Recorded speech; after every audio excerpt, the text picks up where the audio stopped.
one of the most important strategic priorities, and I think to the disappointment of the leaders of government who might have thought, new chief, new speech. This is the part of the speech where I say to you, we need a new courthouse. So anybody who thought new chief, new speech, we need a new courthouse. Now I have acknowledged the contributions, the commitment of government to provisioning the judiciary appropriately under Section 107 of the Constitution. And I want to say that we are grateful for the addition of the law courts building at Cardinal Avenue.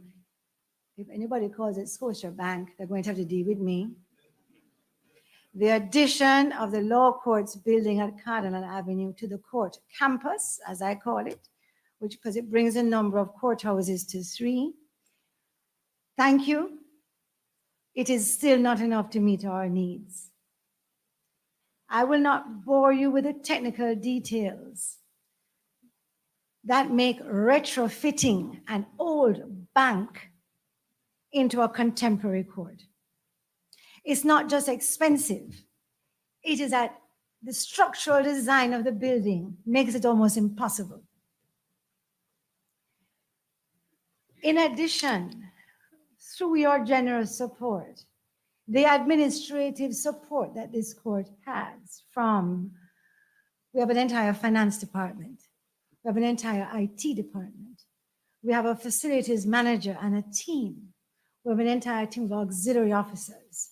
We have a very broad level of support, administrative support, and they are part of the court campus because the judiciary is independent from the state. So they can't go and work in GAB. So accommodations, government administrative building, did I just use an acronym? I can't send them to GAB.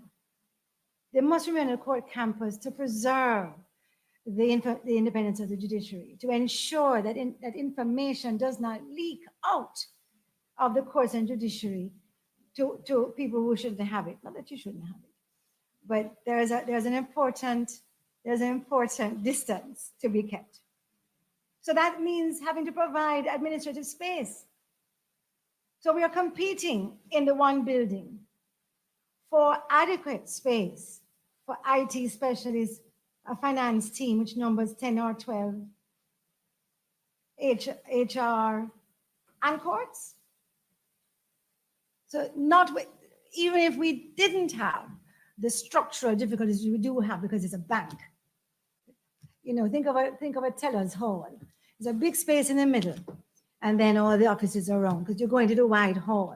So what we had to do was we built a court in the center of the building. So we instead of having 10,000 square feet, I think we're able to achieve maybe 600. It is a beautiful court, but has no gallery.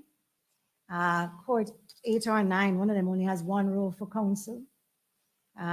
Neither court is a suitable custody court. That's why I'm in the criminal division, coming back to that. And so it's not new chief, new speech. It's new chief, same speech. Now I've heard, and there's a stricture on judges as to what they can say, lest we trespass on the domain of the legislature and the executive. Just like they don't talk about us, we don't talk about them. Huh? But I have to note that there was an ambitious capital projects plan expounded, which did not include a single dollar for the modernization of the judiciary through the provision of a modern, technologically enabled court. I'm going to tell you 2 things why we should have this. We say we're a premier financial service jurisdiction, and we are. But I should take you on a tour of the premises so you can see where the $2,000 allow our lawyers attend our courts with their $15 billion clients. And it is only because we have such excellence on the bench that the meanness of our facilities hasn't played against us. If you were to see the courts of the DIFC, that's another acronym, the Dubai International Financial Center. If you were to see the courts of Singapore, these are our competitors. You would have to come back home and say, for the FSD, we should at least have courts that are modern, technology enabled. My brother Nick, that's Mr. Justice Siegel to you. My brother Nick is sitting in an FSD matter. He has taken the largest courtroom because he has on any day between 40 and 50 lawyers. All the equipment, like in Ahab, I believe, and the former Chief Justice can tell me if I'm wrong, like in Ahab, all the equipment, apart from the screens on the wall and a few microphones, have been provided by the bar. We need to have proper courts, at least for the FSC. That's not fair. That's not fair to my sister. I'm going to tell you why. The modern criminal court must also be technologically enabled. I've completely lost my speech. I wish I had something to demonstrate what the jury goes through. This is a jury box. In a modern criminal court, jurors are balancing 2 and 3 bundles on their laps. I don't have a bundle to show you. Those of you who have never practiced law, those of you who have can share the information.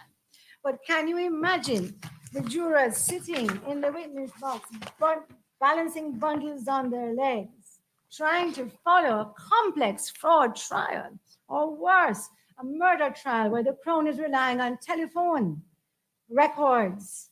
I should make my sister speak. Relying on photographs. Documents admitted halfway can be scanned into the record. A witness can sit at the screen and with a stylus or their finger show on the photograph where they saw the dead body.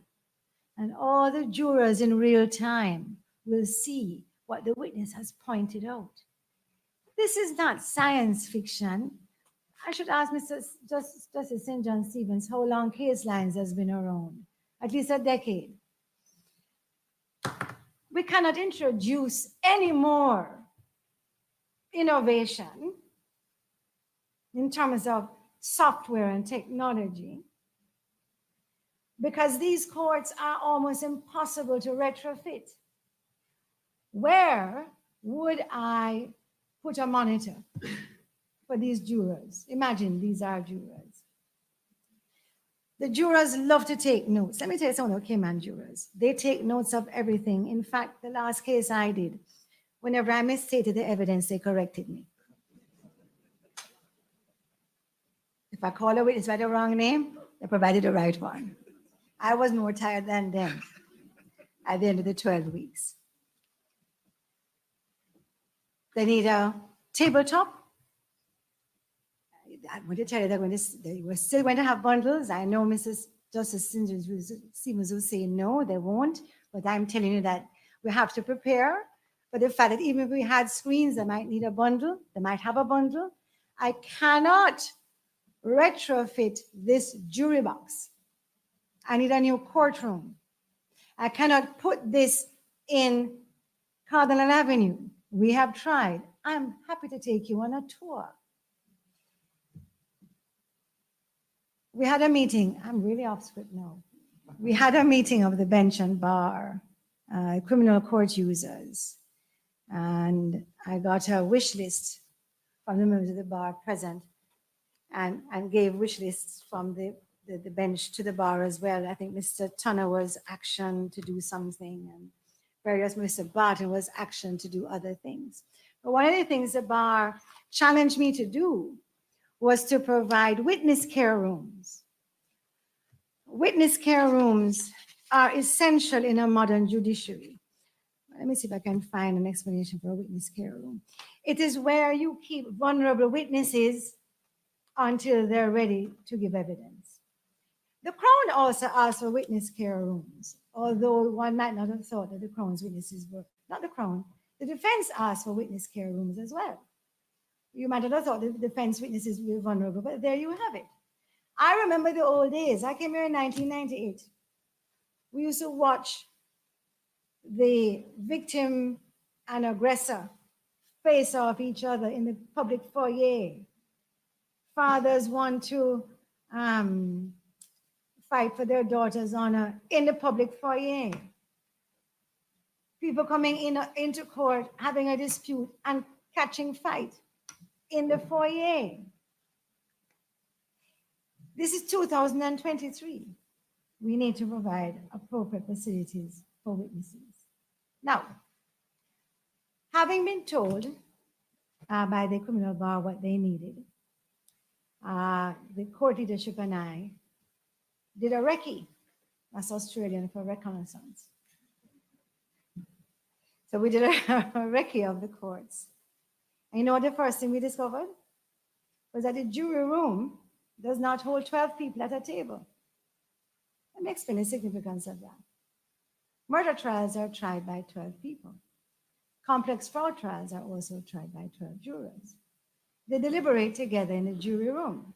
They have coffee, they drink, they eat.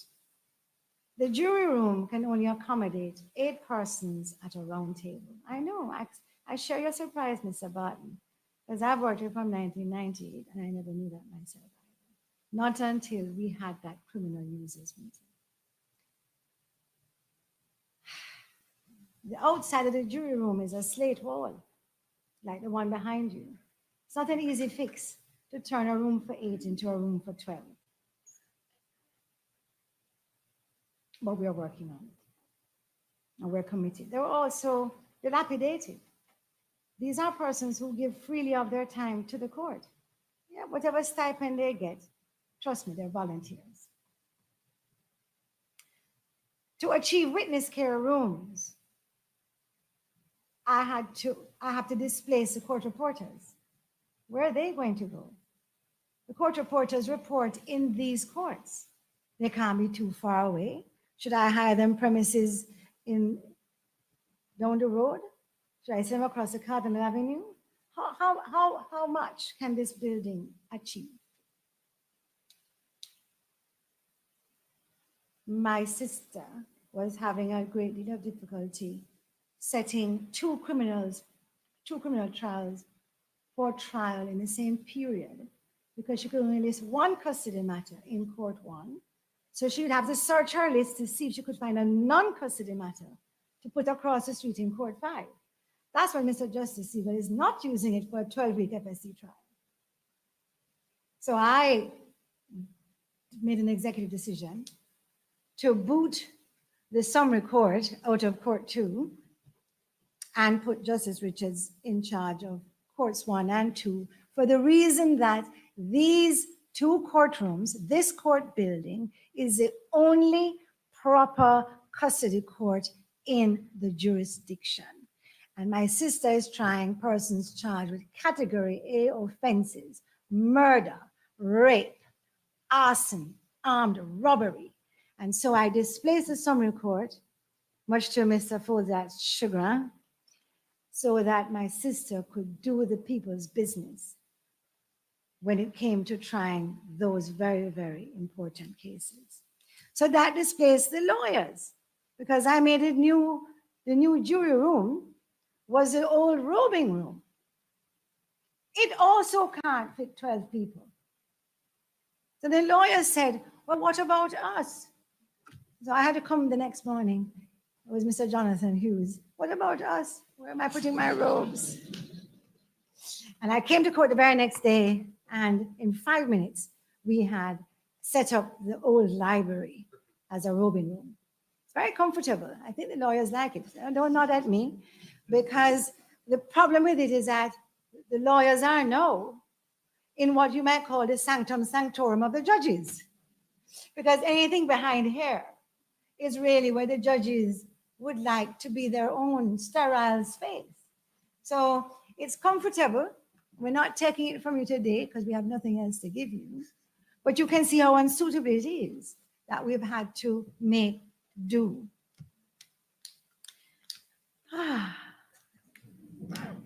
I told my sister she should read my speech before I gave it because I was afraid it might devolve into a rant. She says, no, man, whatever you do, it will be fine. And at this point, I find I'm off my speech altogether. But as I said, it's new chief, old speech. I cannot stress that we need new court facilities, new court facilities. We will continue to make do. I think you know. I think everybody knows the commitment of judges. Judges will sit in a closet if that is what is required to get the job done. I have sat in an airport hangar after Ivan to get the job done. We have sat in a building that had no light after a hurricane to get the job done. We are prepared to sacrifice, but should we be asked to? And what about the people who are not paid to judge, like our jurors? What about the litigants that come here seeking our assistance? Should they be subject to conditions which are not only unpleasant, but in fact unsuitable for the purposes for which they have come to this court? So I make this public plea, new chief, old speech. I make this public plea for consideration to be given to an establishment in the budget for a capital project for a new courthouse. We're not giving up anything. We still need this court. We still have coroner's court, jurors of 7. The jury room is big enough for that. We have judge alone trials, which can be accommodated without a jury room, but we need a custody suite for that. So we're not, this building is iconic. We love sitting here. We're currently working on plans to retrofit it and renovate it to the best that we can so that we can preserve it. But I don't resolve from my call for proper court purposes, court premises, so the court can do its job. I have 5 minutes. Bear with me. Our 2023 strategic priorities, apart from retrofitting, because that was really one of the priorities, was retrofitting and renovating courthouses to try and make them fit for purpose. That was one strategic priority. But what we realized at the end of the year is that retrofitting and renovating will not get the job done, will not take us over the finish line.